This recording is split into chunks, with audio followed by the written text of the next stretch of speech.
If you measure people's wealth by how lavish their lives are, you're about to get stunned. No, really. These 10 extremely rich people live outrageously normal lives, to the point where it's frustrating. What's good about having $110 billion when you can't flash it out by buying a solid gold car, an ultra-luxurious tank, or simply sticking to the classic and getting a $500 million yacht?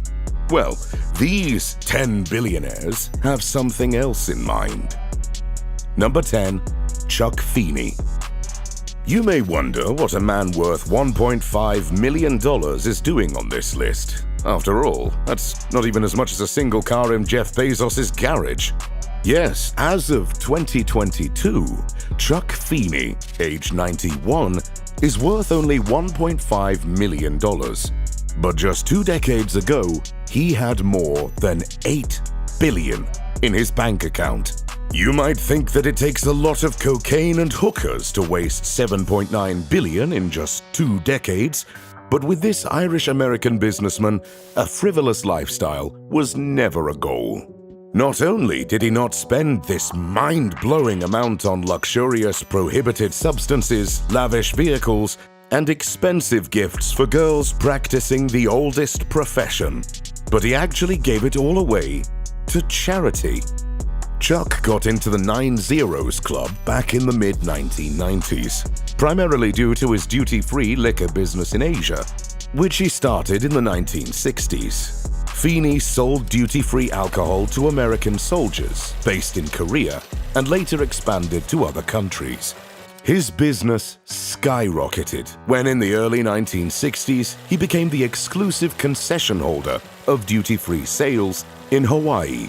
In the 70s and 80s, his duty-free shopping became the largest travel retailer in the world, granting him immense wealth and power.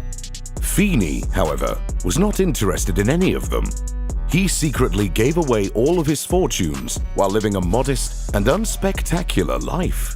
In 1997, after a court battle with his former partner Robert Warren Miller, Feeney was outed as the man behind countless charities and donations. Forbes dubbed him the billionaire who wanted to die broke. Later, they also called him the James Bond of philanthropy, as it became evident that he gave around $8 billion to charities, which inspired people like Bill Gates, Jeff Bezos, and others to donate a huge chunk of their earnings. Still, none of them live as modestly as Chuck. Today, at age 91, he lives in a San Francisco apartment and has a pension fund of $1.5 million. He has no yachts, cars, or houses. Only one golden item remains in his possession: his heart. Now that's what I call making an impression with your wealth. Number 9. Tim Cook. Have you heard of a small tech company called Apple? You probably have noticed them around. It's hard to miss a company worth $2.4 trillion. Well, its CEO, Tim Cook, unlike the company, has a measly $1.8 billion in his bank account. Still not bad, I agree, especially as he rarely touches his funds. Instead, Tim prefers to live a normal, modest life. A bit too normal, if you ask me. The man is the definition of a workaholic. Do you know anyone else who wakes up at 3:45 in the morning and responds to 800 emails a day? The only man with more email communication is the Nigerian prince who needs your help and is ready to split his massive fortune with you. Tim doesn't talk about himself much, as he doesn't find himself interesting. We tend to disagree on this one, but just like Cook, I also like scrambled eggs, bacon, cereal, and almond milk. Now, if you had $1.8 billion, would you be the first at the office each day? Tim sure is. Well, when you wake up at 4 in the morning, that's not particularly hard. Still, all who work under Cook agree that he's the best boss in the world. He never shouts or dismisses any of his subordinates' ideas and grievances. Number 8. Azim Premji. You'd be forgiven if the first image you can come up with when talking about Indian billionaires is a $2 billion house disguised as a skyscraper. However, Mukesh Ambani, the owner of the mesmerizing home Antilia, is not the only wealthy entrepreneur in this country of 1.3 billion. Today, we will focus on those who don't use as much electricity as the entire Mumbai metropolitan for their jacuzzi, but instead give back to society from time to time. When it comes to Azim Premji and his $9.2 billion, he is nowhere near Ambani's wealth. But Premji is probably on top when it comes to charity work and accomplishments. His Wipro was nothing more than a small family business before Azim took over. The genius is not called the Indian Bill Gates for nothing. Today, his company makes nearly 11 billion annually and constantly increases its revenue. Despite his massive bank account, which will get a new zero any time now, Premji never forgot his modest beginnings. While his peers often travel in utmost luxury in their private multi-million-dollar jets, filled with all kinds of pimplements, the Indian tech tycoon prefers to spend less and always travels in economy class. Moreover, while other billionaires have golden Rolls-Royces and Bugatti Veyrons, Premji has a lovely and comfy Honda Civic worth around $16,000. Naturally, as he gained popularity due to popular demand, he was forced to forsake his trusted Honda and now has a second-hand Mercedes-Benz, which he bought from one of his employees. Of course, from an HR perspective, purchasing a car from your employees is a motivational and reputational disaster. But Premji's reputation far precedes him, as all who work at his enterprise know that the boss is one genuinely outstanding fellow. Number 7. Mark Zuckerberg. It's weird to see Zuck so far down any wealthy person list, but let's face it wasn't the best year for Meta. Still, $41 billion is not so low to have panic attacks during the night, and I certainly won't lose any sleep thinking about how the Facebook guy would live with such modest savings. Well, to be honest, Mark does prefer the low-key lifestyle. Yes, he enjoys luxuries, and there are some notable purchases in his portfolio, like his Lake Tahoe compound and his Palo Alto home. Still, those are mostly investments. Of course, he does live there, but there are no crazy golden toilets, diamond chandeliers, and high-tech cannons to shoot fresh gray t-shirts every morning. Oh, wait, that last one he actually has. In fact, his homes are equipped with high-end AI assistants, but they practically cost him nothing, as he made them himself. When it comes to luxurious amenities, however, Zuckerberg is not too fond of them. He prefers practical cars like a Golf GTI, Acura TSX, or Honda Fit. All of them are below $30,000 in value. What he actually spends money on are vacations for his family and charities. A lot of charities. He spends billions in financing medical research and programs for the benefit of others. Now, if he could only make Facebook less of a marketing trap, it would be great. But hey, giving a platform to pointless adverts that offer you nothing for a lot of money can also be counted as a charity, can't it? Number 6. Ingvar Kamprad. Can you believe that a man who managed to make Lego for adults while simultaneously snuffing all the fun out of it is worth $42.5 billion?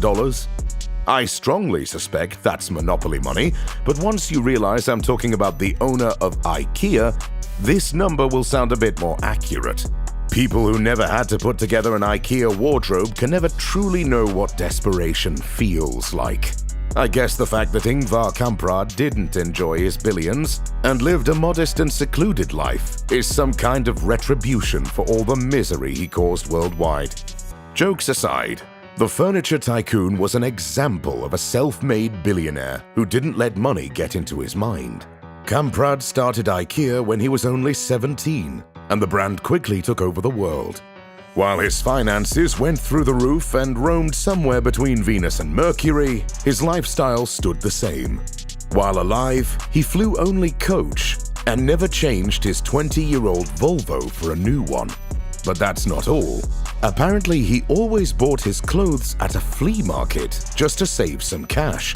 Moreover, He preferred to get his haircuts done in third world countries, as 22 euros seemed far too expensive for Ingvar.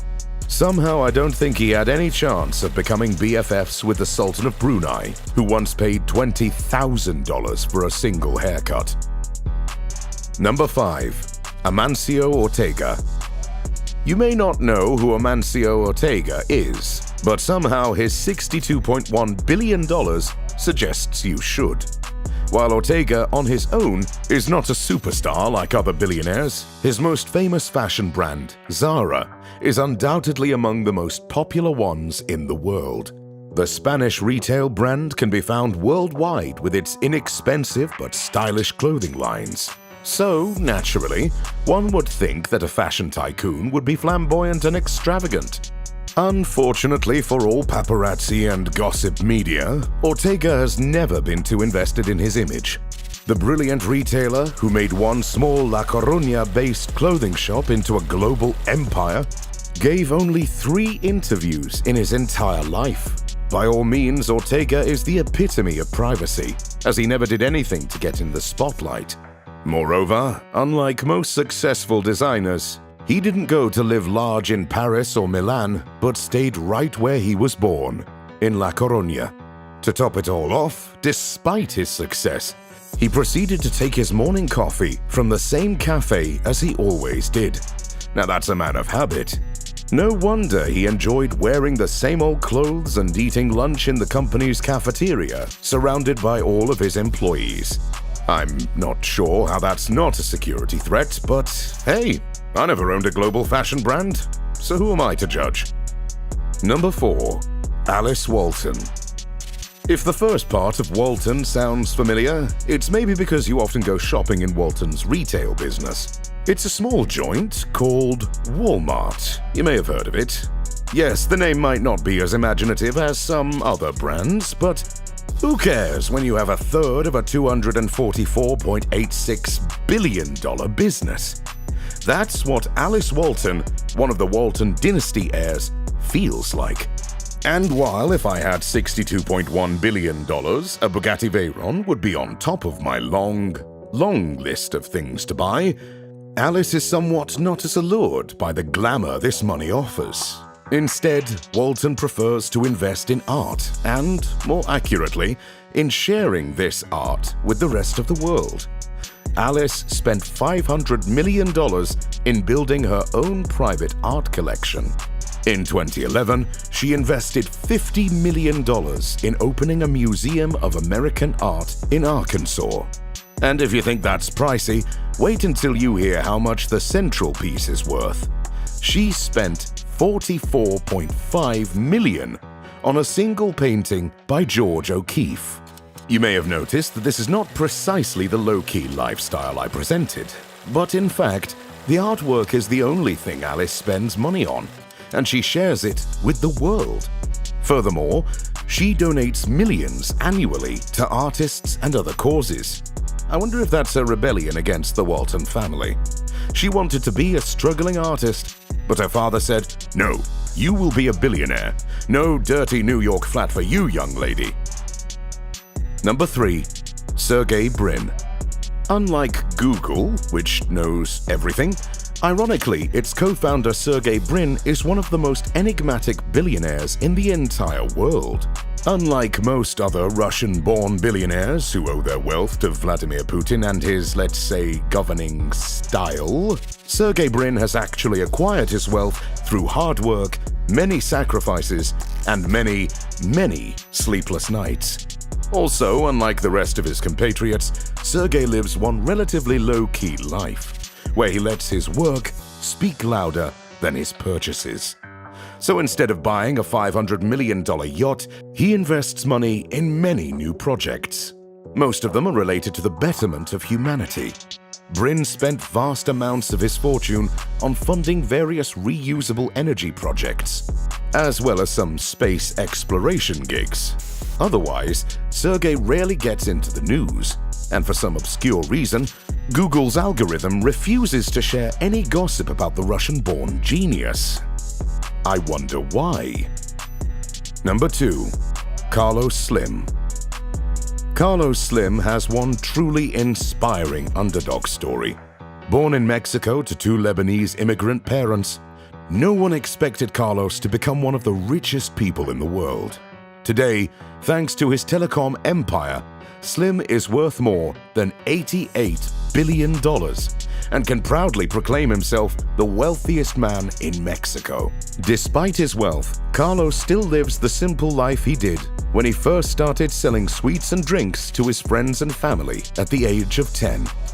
Well, there is far less struggling for money now, but Slim hasn't let his fortune get into his head. And he never changed his house even after 40 years on top. Naturally, private planes and yachts are out of his spectrum, and he even refuses to get a chauffeur, as he drives himself everywhere. Even though he has over $88 billion, he keeps his monthly salary to only $24,000. The rest he donates to charities, funds Mexican infrastructure, and tries to fight against poverty. Number 1. Warren Buffett. If Warren Buffett were a country, he would be the 63rd wealthiest country in the entire world. I wonder what the feeling is of being richer than 2/3 of all nations on Earth. But somehow I can't even comprehend how that's possible. Well, when you own more than 0.1% of all the money in the world, I guess you get a new perspective on life. Yet with all that money, Buffett refuses to live lavishly. What can you expect from a man who, instead of some sweets or toys, bought himself stock market shares at age 11? This kid must have been a nightmare during family dinners, always discussing the market instead of crying about having to eat his vegetables. Well, it turned out this was the right call for Warren, as now he is worth more than $109.6 billion. Despite his massive fortune, Buffett lives in a cozy little house in Omaha, Nebraska. This is the same house he bought 50 years ago with his wife. He often shares that he can afford to live in the biggest mansion in the world, but it won't have the memories his home has.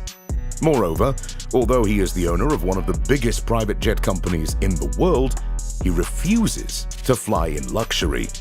Probably because he knows how much they scalp you for the ride. Instead, he prefers economy class, where he feels right at home. To top it all off, the man who owns 0.1% of all the money in the world drives his own modest car and has never once thought of buying a Bugatti Veyron. What's happening with all these billionaires these days? Don't they know you need a Bugatti Veyron if you want to get into the luxury zone lists more often? I guess when you have that much money and prefer not to show them, you're not really that much interested in being listed as well. Well, never mind. Their loss. Those were the 10 most modest billionaires you will ever see. Will you be just as humble if you had a 10-figure sum in your bank account? Let me know in the comments below. If you found these low-key lifestyles interesting, just wait until you hear how much William Koch paid for a single photo.